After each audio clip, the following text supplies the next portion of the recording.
Morning to all student. आज हम discuss करेंगे बेच मैन्युफैक्चरिंग रिकॉर्ड के बारे में।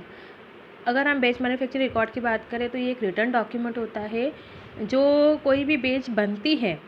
तो उस ड्यूरेशन में फार्मास्यूटिकल मैन्युफैक्चरिंग प्रोसेस जब होती है तो उस कंडीशन में बेच मैन्युफैक्चरिंग रिकॉर्ड बहुत ज़्यादा ज़रूरी होता है। इसमें एक्चुअल जो डाटा होता है बेच मैन्युफैक्चरिंग का और पूरी की पूरी जो मैन्युफैक्चरिंग प्रोसेस है उसका स्टेप बाय स्टेप डिस्क्रिप्शन रहता है। अब यहाँ पर बहुत सारी स्टेजेस होती है फार्मास्यूटिकल प्रोडक्ट मैन्युफैक्चरिंग प्रोसेस की, और जितनी भी स्टेजेस होती है वो इस बेच मैन्युफैक्चरिंग रिकॉर्ड्स में इंक्लूड होती है। इशुएंस ऑफ रॉ मटेरियल से तो फाइनल पैकेजिंग तक की जितनी भी इंफॉर्मेशन है सब इसी में इंक्लूडेड होती है। अब जितनी भी बेच होती है उसका हर एक का सेपरेट सेपरेट बीएमआर होता है, क्योंकि हर एक बेच की अपनी खुदनी प्रोडक्शन की हिस्ट्री होती है और अपना खुद का डॉक्यूमेंट होता है और अपना खुद का एक प्रूफ होता है जो कि अटैच होता है बीएमआर में जब कोई भी मैन्युफैक्चरिंग प्रोसेस होती है। अगर हम एक मैन्युफैक्चरिंग प्रोसेस की बात करें तो यहाँ पर जो भी बेच होता है वहाँ पर उसके फॉर्मेट की बात करें तो उसके फॉर्मेट में जो फॉलोइंग इंस्ट्रक्शंस होना चाहिए या पार्ट्स होना चाहिए। फर्स्ट होता है बैच रिकॉर्ड। तो बैच रिकॉर्ड का जो पहला पेज होता है या फर्स्ट पेज होता है बीएमआर का, उस रिकॉर्ड के अंदर बेच जो दी होती है उसका बेच नंबर दिया होता है, बेच साइज़ दी होती है, बेच का कंपोजिशन दिया होता है, मास्टर फार्मूला रिकॉर्ड दिया होता है और बेच का वेट दिया होता है, सेल्फ लाइफ होती है, स्टोरेज कंडीशंस होती है, और उसके बाद इसमें मैन्युफैक्चरिंग लाइसेंस नंबर होता है, मैन्युफैक्चरिंग डेट होती है, एक्सपायरी डेट होती है, स्टार्टिंग डेट होती है कि हमने बेच को बनाना कब से स्टार्ट किया था, तो ये बेच बनके कब कंप्लीट हुई थी। सारी की सारी इन्फॉर्मेशन यहाँ पर फ्रंट पेज पे होती है। सेकंड होती है जनरल इंस्ट्रक्शन फॉर मैन्युफैक्चरिंग। तो यहाँ पर अगर हम किसी भी हेल्थ और सेफ्टी इंस्ट्रक्शन होता है जो कि मैन्युफैक्चरिंग केमिस्ट जो उसको ऑपरेट कर रहा है तो उनके लिए इंस्ट्रक्शन होते हैं जो इसमें रिटर्न में होते हैं कि हमको मैन्युफैक्चरिंग प्रोसेस के थ्रू हमको मटेरियल और इक्विपमेंट को हैंडल करना है तो कैसे हैंडल करना है। थर्ड होती है इक्विपमेंट क्लीनिंग रिकॉर्ड। तो ये इक्विपमेंट क्लीनिंग रिकॉर्ड, तो यहाँ पर एक चेकलिस्ट दी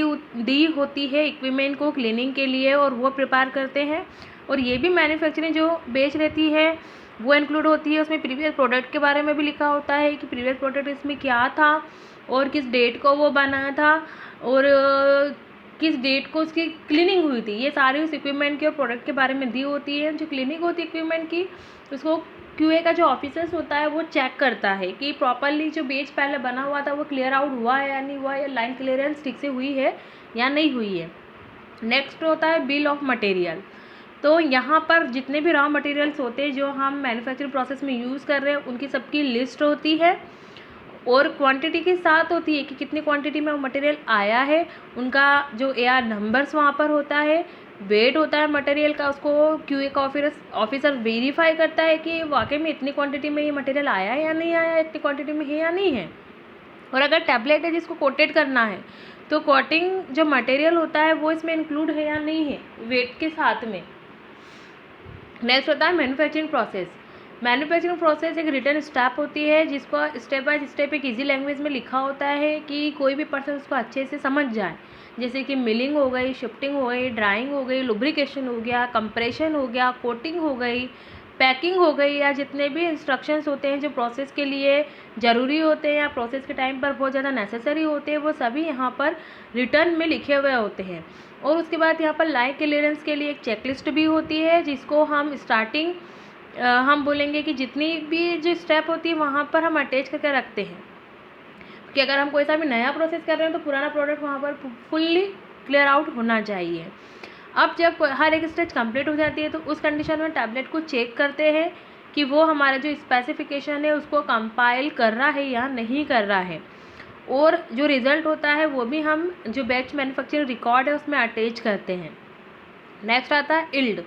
तो इल्ड बेच की कैलकुलेट करते हैं हम स्टेज के कंप्लीट होने के बाद, या फिर एवरी स्टेज पे हम कैलकुलेट करते हैं कि कितना हमको प्रोसेस लॉस हो रहा है, मतलब अगर हमने कितना बनाया तो कितना प्रोसेस के ड्यूरेशन में लॉस हुआ है। और फाइनल इल्ड हम कैलकुलेट करते हैं जब की पूरी बेच बन जाती है तो लास्ट में तो वो 99.00% से कम नहीं आनी चाहिए। नेक्स्ट होते हैं एब्रीवेशंस। अब हम यहाँ पर जो डॉक्यूमेंट हम बना रहे हैं उस डॉक्यूमेंट में हम बहुत सारे एब्रीवेशंस यूज़ करते हैं जिससे कि हमको बीएमआर को स्टडी करने में, बीएमआर को बनाने में बहुत हमको इजीनेस मिलती है या हेल्प हो जाती है, क्योंकि हम बहुत सारे ऐसे जो बड़े बड़े, हाँ हम बोलेंगे कि जो इनके फुल फॉर्म्स होते हैं वो यूज़ नहीं कर सकते हैं, तो उनके कंडीशन में हम यहाँ पर कुछ एब्रिविएशंस यूज़ करते हैं। नेक्स्ट होता है हिस्ट्री ऑफ चांसेस। जब ख़त्म हो जाता है तो उस कंडीशन में, या जब एंड हो जाता है तो उस कंडीशन में डॉक्यूमेंट में हम एक लिस्ट बनाते हैं कि हमको क्या क्या चेंजेस करने हैं, जैसे कि रिवीजन नंबर हो गया या डेट हो गया, अगर हमको उसमें चेंज करनी हो तो हम उसकी भी एक पूरी की पूरी लिस्ट प्रिपेयर करते हैं पूरी लास्ट में, जब हमारा पूरा बैच कंप्लीट हो जाता है उस कंडीशन में। अगर नेक्स्ट कंटेंट की बात करें कि हम बैच मैन्युफैक्चरिंग रिकॉर्ड बना रहे हैं तो उसमें क्या क्या होना चाहिए, तो सबसे पहले जो बैच होती है मैन्युफैक्चरिंग रिकॉर्ड का, उसका सीरियल नंबर होना चाहिए, प्रोडक्ट का ब्रांड नेम होना चाहिए, जितने भी हम इंग्रेडिएंट उसमें यूज़ करें उनका जेनेरिक नेम होना चाहिए, बैच नंबर होना चाहिए, लॉट नंबर होना चाहिए, बैच साइज़ होना चाहिए, लॉट साइज़ होना चाहिए सॉरी, डेट ऑफ मैन्युफैक्चरिंग होना चाहिए, डेट ऑफ एक्सपायरी होना चाहिए, मैक्सिमम रिटेल प्राइस होना चाहिए। उसके बाद हमारा जो मास्टर फार्मूला रिकॉर्ड है या जो रेफरेंस हम ले रहे हैं, जिसके रेफरेंस को लेकर हम बना रहे हैं, तो वो उसकी डिटेल होना चाहिए। उसके बाद कमेंसमेंट की डेट होनी चाहिए कि हमने मैन्युफैक्चरिंग कब स्टार्ट की है और वो जो डेट है कब कंप्लीट हुआ, किस डेट को कंप्लीट हुई है। डेट और टाइम भी होना चाहिए हर एक स्टेप का, जो भी हम मैन्युफैक्चरिंग प्रोसेस में कर रहे हैं कि हमने कब क्या किया था। और उसके बाद वहाँ पर उस पर्सन का नाम होना चाहिए कि जो उस स्टेप को परफॉर्म कर रहा है, और उसका सिग्नेचर होना चाहिए कि जो एट द टाइम वहाँ पर प्रेजेंट था एनालिटिकल प्रोसेस में। अब जितने भी जो कॉम्पिटेंट स्टाफ होते हैं उन सबके नाम होना चाहिए, जो डिफरेंट एक्टिविटीज़ को कैरी कर रहे हैं उनके सब ऑपरेटर्स के नाम होना चाहिए, हर एक इंग्रेडिएंट के नाम होना चाहिए जिसको हम बैच मैन्युफैक्चरिंग में यूज़ कर रहे हैं, और साथ में उनकी क्वांटिटी भी होना चाहिए कि हमने कितनी क्वांटिटी में उसको यूज़ किया है। उसके बाद हमारे जितने भी इंग्रेडिएंट है उसकी क्वालिटी और ग्रेड होना चाहिए, और उसको QC डिपार्टमेंट चेक करना चाहिए कि हाँ ये हमारा जो जिस ग्रेड का हमको चाहिए था उस ग्रेड या क्वालिटी का हमको मटेरियल मिला है या नहीं मिला है। उसके बाद कंट्रोल रेफरेंस नंबर भी होना चाहिए सारे इंग्रेडिएंट्स के, और हम जो ब्लेंडिंग और जो मिक्सिंग हम कर रहे हैं हर एक स्टेप में, तो उसका टाइम भी हमको पता होना चाहिए कि हमने कब किया था, कैसे किया था। एक QA स्टैंडर्ड्स होना चाहिए जितनी भी एनवायरमेंटल एक्टिविटी होती है उसको रिकॉर्ड करने के लिए, जैसे कि जैसे कि pH हो गया सॉल्यूशन का, फिल्टर इंटीग्रिटी टेस्टिंग हो गई, टेम्परेचर हो गया, ह्यूमिडिटी हो गया, इन सबको चेक करना चाहिए। साथ साथ में डेट और टाइम भी मेंशन होना चाहिए कि हमने किस समय पर टेस्ट सैंपल लिया था और उसका हमको क्या रिजल्ट कंडक्ट हुआ है